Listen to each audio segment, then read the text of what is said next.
There is a lot of drama surrounding him and the guys that he associate with. We believe that some of those guys have been involved in criminal activity here in Baton Rouge. NBA YoungBoy is now staring down a federal storm, so serious it could lock him away for life. And the streets are buzzing because the feds just got handed a roadmap to 19 bodies, like somebody delivered it straight on a silver tray. This is the same rapper who had a Trump pardon in his pocket and was filling arenas from city to city now, rumored to be the center of what might become the biggest RICO case hip-hop has ever seen. Behind the platinum albums, the packed-out venues, and the Make America Slime Again hype, investigators say YoungBoy was allegedly running something that looked way deeper than music business. A whole operation that had Baton Rouge turning into a battlefield. Folks have been whispering for years, but this new evidence sliding into the spotlight is sounding way heavier than anything the public ever expected. According to what's being talked about now, this trail of violence. Everything was still all good until he started, like doing his own thing, getting them a little buzz, getting a little money, and he just got the big head and just started like the feelings he been feeling probably deep down inside that he was scared to put out. He stretches across almost a decade and ties into all kinds of Louisiana street politics. With every corner of the state having its own rumors, its own names, its own stories connected back to YoungBoy and his 4KT crew, this new information that surfaced didn't just shake fans, it hit like a bomb inside the hip-hop world because it supposedly hands the feds everything. Shit, you niggas don't impress me, man. You hear me? I know real money, man. You niggas don't impress me, man. You hear me? You know what I'm saying? Copycat. You the shit you see me do, you wanna do, but you supposed to be up to. They've been waiting to try locking him up forever. People online been saying, yo, how YoungBoy go from Trump pardon to this kind of heat? But the deeper you look, the crazier it gets. Just when everyone thought he was chilling out in Utah, living clean, stacking money, and staying out the mix, this whole situation drops out of nowhere and flips everything upside down. What you saying? Huh? I'm about to be, man. What it is? You hear me? Who you is? I don't you, man. That nigga. I don't like you. I'm gonna keep on that. I don't like you. Now insiders are saying this new evidence basically lays out the federal blueprint investigators. It's been chasing since 2018, back when they first labeled him as a major figure inside a violent Louisiana crew. And the whispers claim these 19 separate incidents ain't just loose rumors. Oh yeah. Get off of nigga. Each one allegedly traces back to YoungBoy's world, his circle, and his street ties. And now the feds are circling again, ready to move different this time. But here's where things turn extra spicy. Because new research just connected dots that nobody else could figure out, and the picture it paints is wild. Some boy talking about on this song, boy. What? He talking crazy on this man. Oh, yeah? He ain't even like that. Oh! On his ass, nah. On his All that ass. cap. Every name, every move, every location suddenly lines up, and insiders are saying this could shake one of hip-hop's biggest empires to its knees. So check this out. Folks are now whispering that the entire situation allegedly traces back to September 2017, the moment everything snapped with G-Money. And G-Money wasn't just some random enemy, he was once YoungBoy's close friend, a dude who looked out for him like an older brother when they were both moving with TBG. But when YoungBoy's fame started rising, that Atlantic Records deal hit, and everyone saw the numbers going up. Jealousy, pride, and hood politics pushed their bond straight off a cliff. Details are emerging this afternoon following a shooting overnight that left a 19-year-old Baton Rouge woman dead. But the violence was just getting started. On September 10th, 2017, around 1:30 a.m., G-Money pulled up to a studio on the 1900 block of Dallas Drive, the same spot TBG used to record all their heat, while working on another diss track aimed directly at YoungBoy. He was calling him a liar, questioning his background, and letting the world know he wasn't scared to speak on it. But G-Money made a dangerous slip. He started posting his exact location online, standing outside the building, talking reckless and making it clear he was right there in the open. And that's when everything flipped. Tag me and all. You see this hill? I caught that. He's up. Your mama's, your dad is, everybody you roll with it. G-Money stepped out of that studio for the last time, and an ambush came down on him fast. Multiple shots fired, no warning, no chance to react. That moment became the alleged starting point of what people now describe as a long, bloody street war, stretching almost a decade. The wildest part? My mama. I ain't see that nigga, huh? A joke, huh? Bitch. Someone snapped photos of bloody pillows at the scene, and rumors started flying everywhere that the shooters threw a pillow at G Money and told him to, just like folks were saying.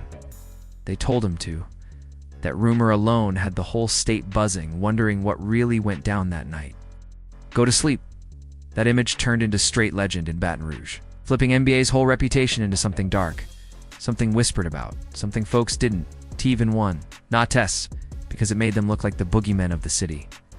And once that picture hit the streets, everybody started watching YoungBoy different. Like he was just a rapper. He was someone you didn't cross if you wanted peace in your life. And remember when King Von said YoungBoy had "ka" in his raps? Von was reacting to YoungBoy's track Play With Us, where he was spitting about linking people to murders and talking about drawing blood for blood. Von cut the song off and said YoungBoy was lying about his body count. And here's the chilling twist. Von didn't live long enough to realize that every number YoungBoy mentioned was tied to something real out there in the streets. The next alleged body connected to the drama came just a month later. 19-year-old Arisha Barnes, also known as Nisha, was sitting in a parked car outside a deli when shots started flying from a red Chevy Trailblazer. She wasn't even the intended target. Folks say the shooters were aiming for her boyfriend Hammer, who had tension with YoungBoy's circle. In one of YoungBoy's leaked tracks, Money Man, he literally describes this exact situation, trying to hit Hammer, but accidentally striking his girlfriend instead. That detail alone had people online losing their minds because it lined up way too perfectly with what happened that night. But the violence didn't slow down, it was only warming up. By May 2018, things flipped again when Big Dump. YoungBoy's own manager, the same dude who was rumored to have put a $100,000 bounty on G Money, got taken out in retaliation. TBG pulled up on him in his old neighborhood on Nan Drive while he was chatting with family, and a drive-by erupted. Multiple witnesses, shots everywhere, and just like that, TBG sent a heavy message. They could reach anybody in YoungBoy's circle if they felt it was needed. And the revenge didn't stop there. On November 26, 2018, Boulevard Quick, a TBG rapper who had been dissing YoungBoy's mother online, was gunned down at Lakeside Villa Apartments just after midnight. Quick spent months talking loud, making videos, and daring YoungBoy to come find him. Well, somebody found him all right. Multiple gunshot wounds, pronounced gone at the scene, and the streets instantly knew this wasn't random. This was another chapter in a messy war. What pushed everything into even crazier territory is how YoungBoy's camp reacted. The very next day after Quick lost his life, YoungBoy hopped on Instagram Live and started rapping lyrics from his upcoming track, sounding like he was celebrating the moment. Fans were stunned, the streets were buzzing. The tension hit a whole new level because it felt like the music and the violence were moving in sync step for step. My mama saved. That line hit the internet like a grenade, because YoungBoy was basically talking about people threatening him non-stop, yet somehow they're the ones ending up gone. And then NBA Big B jumps in, dropping a track literally titled "Smoking on Quick," with the cover art showing him blowing smoke like he's telling the whole city exactly how he feels. These weren't just petty disses. These tracks sounded like straight-up confessions wrapped in beats and attitude. But here's where the whole storyline shifts into something way darker than simple street tension. YoungBoy wasn't just clapping back at folks who said something slick. He was building what people online now describe as a whole murder enterprise, a machine that moved with money, muscle, and message. Anybody who tried to test NBA or 4KT allegedly ended up off the board, and the count kept climbing like stairs in a skyscraper. By 2019, YoungBoy was already bragging in his music about 3 bodies. Then the leaked track Murder Man surfaced, where he raps that someone talking about him on Instagram would become the 4th in fans. Instantly thought he was aiming that line at King Von, who had just thrown shots his way. Tension in the rap world was insane at that moment. And the numbers didn't slow down because the violence never cooled off.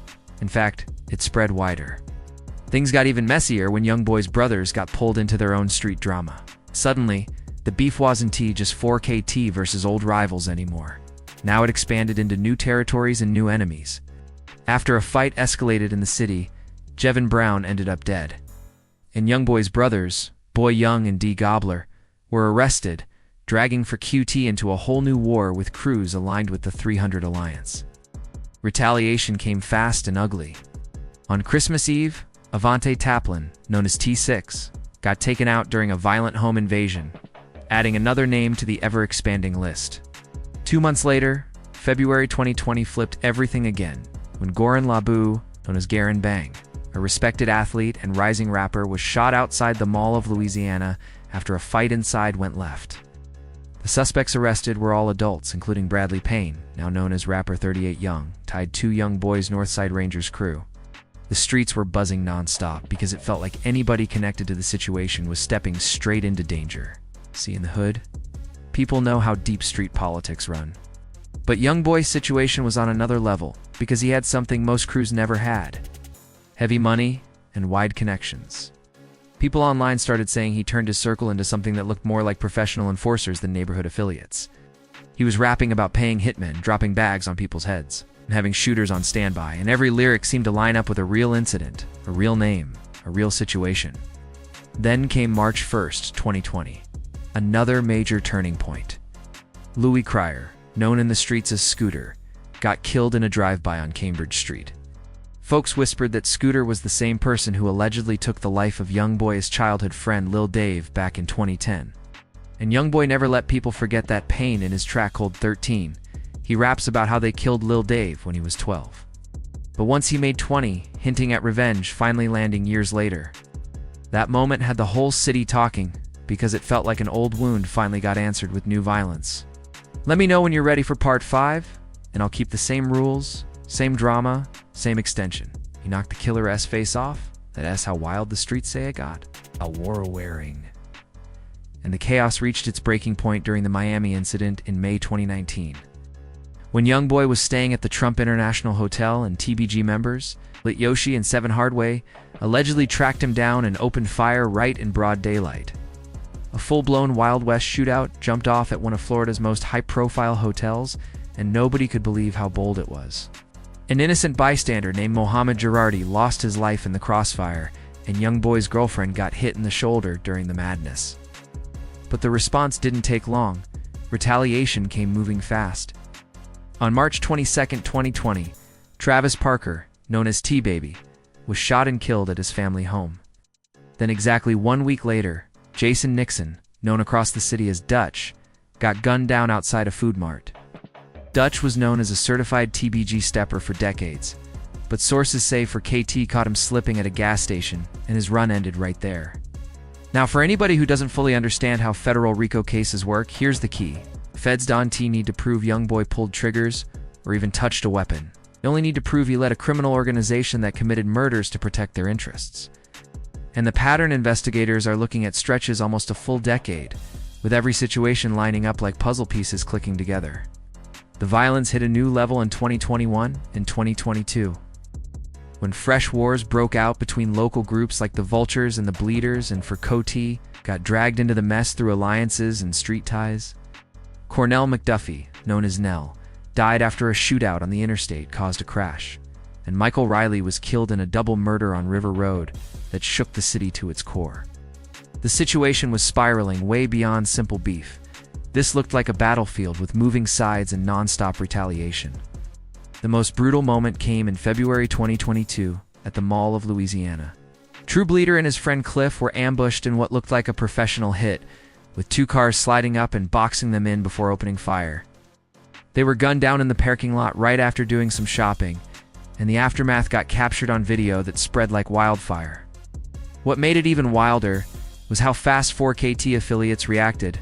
YoungBoy's brother B. Wade hopped online, posting LOL with laughing emojis, making the city feel like the war had no brakes whatsoever.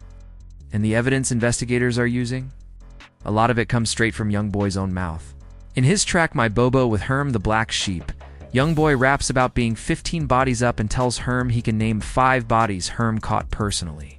He even talks about sliding behind Herm, watching him walk people down and getting hype seeing murders pop up on the news. To the feds, those weren't just bars, they were clues. But the most explosive part is the progression of body counts in his music. When YoungBoy claimed 7 bodies and dead trolls back in 2020, investigators say they identified 7 specific murders tied to his beef. When he upgraded the number to 12 in his 2022 track, "This Not a Song, This For My Supporters," 12 more bodies had dropped during the ongoing conflict. And when he rapped about 19 bodies in his 2024 release, Tears of War, fans started realizing the timeline matched real events happening in Louisiana streets. Even after YoungBoy got locked up, the violence didn't slow down. It kept moving like the machine never stopped working. Or from the Soul Snatcher crew got killed in a shooting that left multiple people injured. Or Harley Ken, a music manager affiliated with TBG artists, got gunned down in La Place during a nighttime attack. Sage Wilson from SOG was shot on Susan Avenue and later passed away at the hospital, adding another name to a list that kept stretching longer with each passing month. This wasn't just music, this was an entire saga unfolding in real time, with investigators watching everything like hawks. The real kicker though, the Fed's been cooking this RICO case since 2018, moving slow, but deadly, labeling YoungBoy as the leader of a violent Louisiana organization and tying him to shootings that shook whole cities. They documented everything: his cruise posts celebrating deaths, their coded captions, their music videos, their live streams, but they couldn't connect all the pieces into one big picture. Until now. And the moment those dots finally lined up, the whole situation flipped into a federal nightmare. And the timing couldn't be worse for YoungBoy. He walked around thinking that Trump pardon meant he was untouchable, like the storm had finally passed. But presidential pardons only cover past convictions. They Dan T-shield you from new federal heat coming down the pipeline, and RICO cases. Those carry life sentences with no return, no parole, no second chances. One wrong move, and it's over. What makes it even messier is that YoungBoy's biggest enemy might not be rivals, it might be his own music.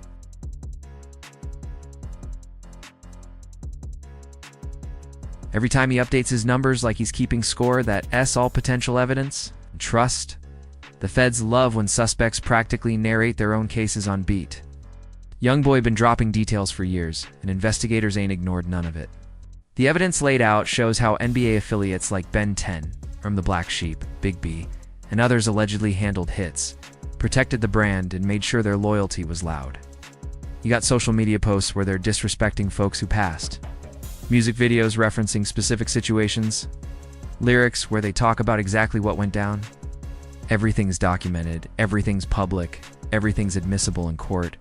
The internet never forgets, and neither do federal prosecutors.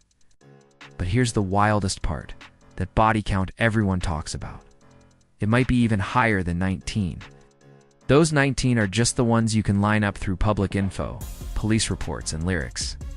There could be more situations that never hit headlines, more disappearances people kept quiet, more retaliation handled off camera, never spoken about again. The feds are probably staring at this new evidence like it is a full roadmap with street names, timestamps, and instructions. Every connection that surfaces becomes another door the investigators can walk through. They can interview witnesses, subpoena digital data, pull records, check locations, match timestamps, compare social media activity, step by step building a case that looks bigger every time they add a new piece. And the streets are already buzzing about how deep this rabbit hole goes.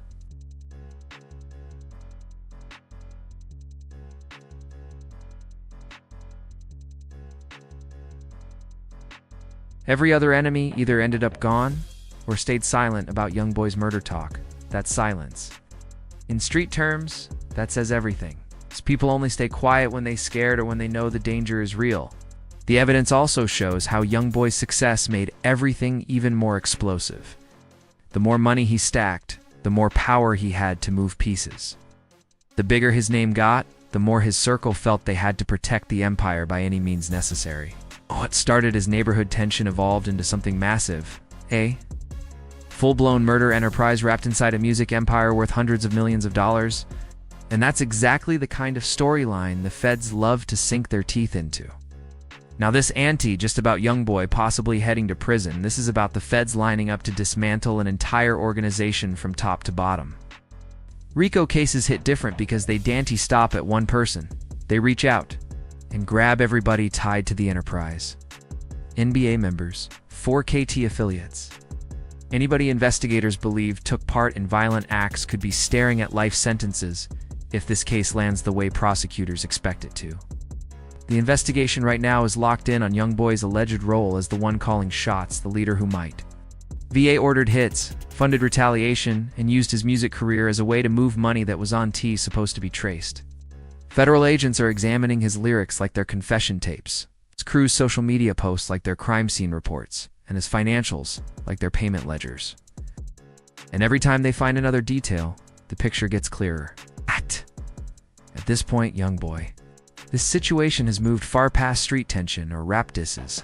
This is about whether one of the biggest artists on the planet was actually running a murder network behind the mask of a record label.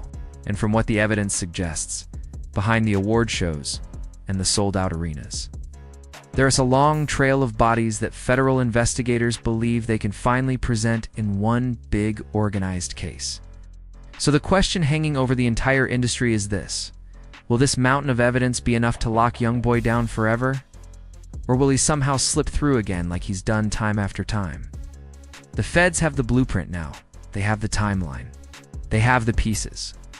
The only thing left is whether they can tie it all together in a courtroom and convince a jury that NBA YoungBoy is really the murder man of Baton Rouge the streets whisper about. And here's where the ending gets cold. The streets are buzzing louder than ever. People close to the situation say if the feds pull this off, it won't just rewrite YoungBoy's legacy. It'll shake the entire hip-hop world and expose how deep this violence truly ran. If the allegations are proven, this one to be remembered as just another rap beef. It'll go down as one of the biggest criminal takedowns in music history. The city is tense, the industry is watching, and the streets are waiting to see whether this empire collapses or survives one more storm.